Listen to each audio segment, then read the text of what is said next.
الحمد للہ وحدہ والصلاة والسلام على من لا نبی بعدہ اما بعد فاعوذ باللہ من الشیطان الرجیم بسم اللہ الرحمن الرحیم واما من خاف مقام ربہ ونہى النفس عن الهوى فإن الجنة هي المأوى۔ اللہ تعالیٰ کا احسان ہے، کرم ہے، فضل ہے کہ اللہ رب العزت نے ہم سب کو ایمان والا بنایا۔ ہر مجلس میں اس کا تذکرہ ہونا بہت ضروری ہے کہ اللہ نے ہم سب کو ایمان والا بنایا ہے۔ ایمان ہے سب کچھ ہے، ایمان نہیں ہے سب کچھ ہونے کے باوجود بھی کچھ بھی نہیں ہے۔ اس لیے سب سے پہلے ہمیشہ اس بات کا شکر ادا کرنا کہ اللہ رب العزت نے جو ہے ہم سب کو ایمان والا بنایا ہے۔ اب جب ایمان والا انسان بنتا ہے تو اس کی ذمہ داریاں ہوتی ہیں۔ آزادی سے زندگی نہیں گزار سکتا۔ اگر کسی جگہ جاب لگی ہے تو جہاں پر جاب لگی ہے وہاں پر بھی انسان پابندی کے ساتھ رہتا ہے۔ بزنس کے بھی اپنے ایک اصول ہے۔ پوری دنیا کے اندر کوئی بھی چیز ایسی نہیں ہے کہ جہاں پر آپ جاؤ اور وہاں پر آزادی اور اپنے حساب سے سب کرو۔ آزادی اس وقت ہوتی ہے انسان کے اندر جب سب کچھ اسی کا ہوتا ہے اور اس کو ایسا لگتا ہے کہ اب میرے اوپر کوئی نہیں ہے۔ لیکن چونکہ ایمان کا اور مسلمان کا سب سے بڑا جو عقیدہ ہے وہ یہی ہے کہ ہم آئے نہیں، ہمیں تو بھیجا گیا ہے۔ تو جب بھیجا گیا ہے تو بھیجنے والا جو ہے وہ جیسا بولے گا ویسے کرنا ہے۔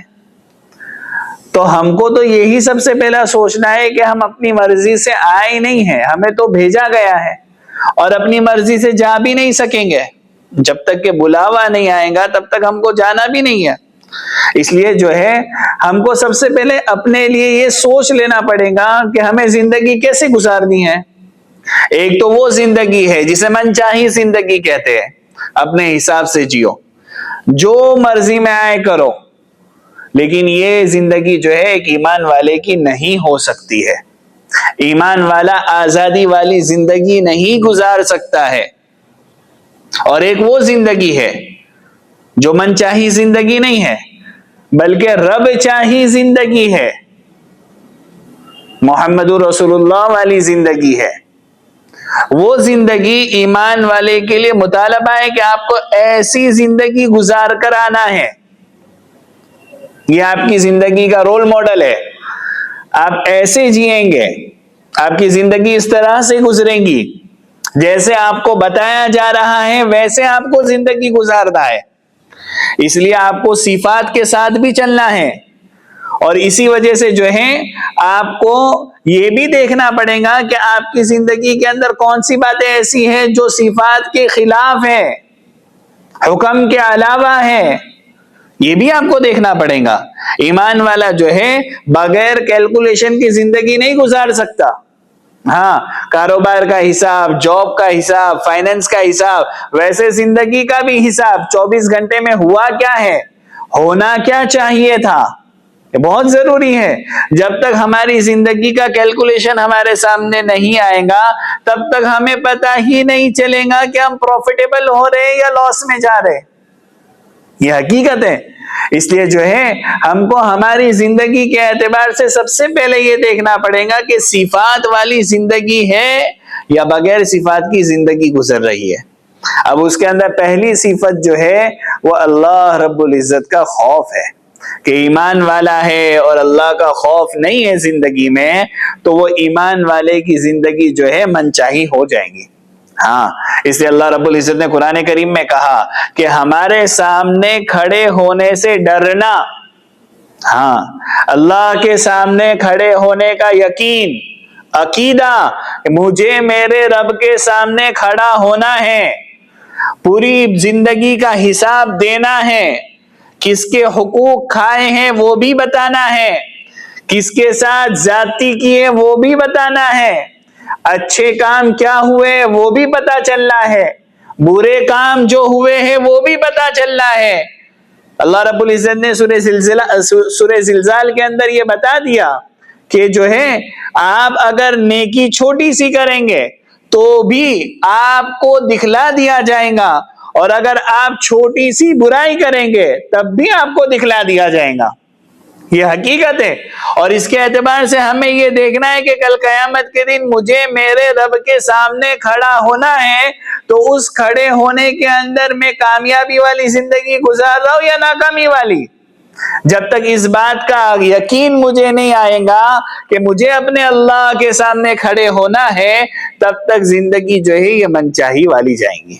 اسے سب سے پہلا یہ خوف ہماری زندگی میں آئے کہ اللہ مجھے ہمیشہ دیکھ رہے ہیں، میں اللہ کی نگرانی میں چل رہا ہوں. ہاں، نامہ اعمال والے فرشتے میرے ساتھ ہیں، ہر چھوٹی بڑی چیز کو لکھا جا رہا ہے، اور یہ زندگی ایک دن ختم ہونا ہے، ایک دوسری زندگی کی شروعات ہے. ہاں، انسان پیدا ہو گیا جب سے، اس کے بعد اس کی موت نہیں ہے. روح ہے نا، وہ روح اس کی مسلسل چلی رہی ہے. بدن تو ایک وقتی طور پر بدن دیا گیا ہے. یہ بدن جو ہے یہ پیدا ہونے سے پہلے کچھ تھا نہیں تھا. یہ موت کے بعد کیا ہوگا؟ کچھ نہیں رہے گا.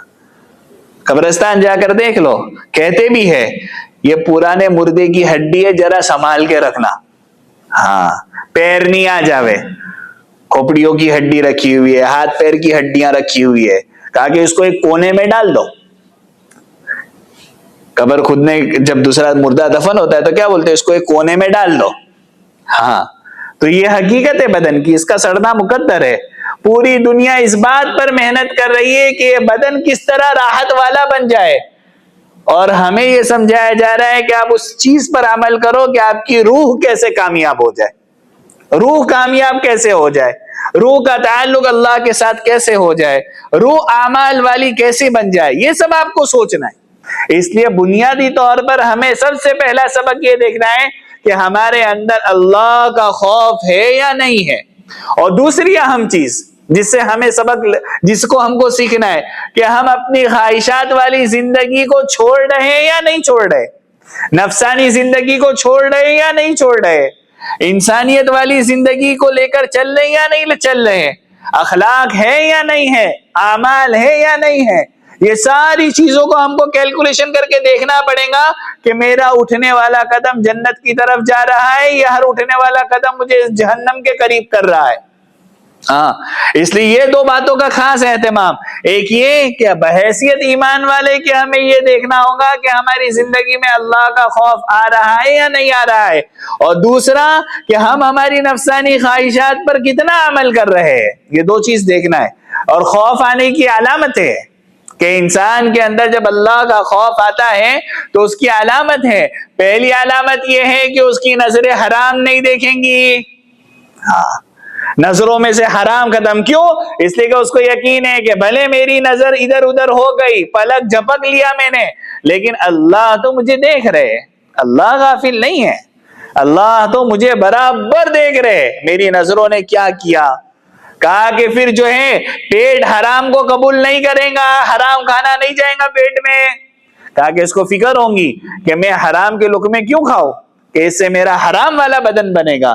کہا کہ ہاتھ جو ہے حرام چیزوں کی طرف نہیں جائیں گے، پیر گناہوں کی طرف نہیں چلیں گے، نافرمانیوں میں نہیں چلیں گے، بلکہ یہاں تک علماء نے لکھا ہے کہ جو بندہ اللہ کے خوف کو اپنی زندگی کا مقصد بنا لیتا ہے تو اس کی سوچ بھی جو ہے وہ بھی پاکیزہ ہو جاتی ہے.